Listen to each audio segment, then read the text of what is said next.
I think nothing is important than our dream. And for fulfilling our dream, we can go beyond our imagination. So today, I intended to share one of my story. That is the main reason now I'm making this video.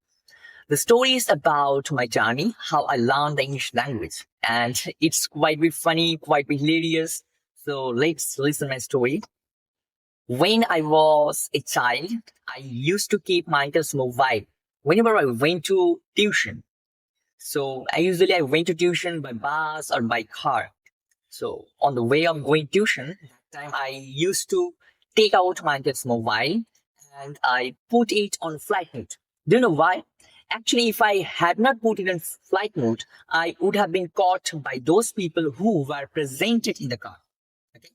So after putting it in flight mode, I started imagining. Actually, I started imagining that there was someone on the other side of the phone and with whom I started speaking. Actually, it was my imagination only. Okay, there was actually no one. I started talking with that person. I started having a conversation. I was thinking that he was giving me some question. I started replying, and I was thinking that I am asking him some question. He started replying. The same process was going on for some time.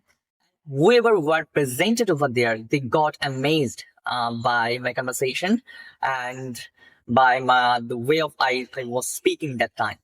So they started appreciating me. So after getting a lot of appreciation, I really got motivated, and I kept on doing the same process for a long time.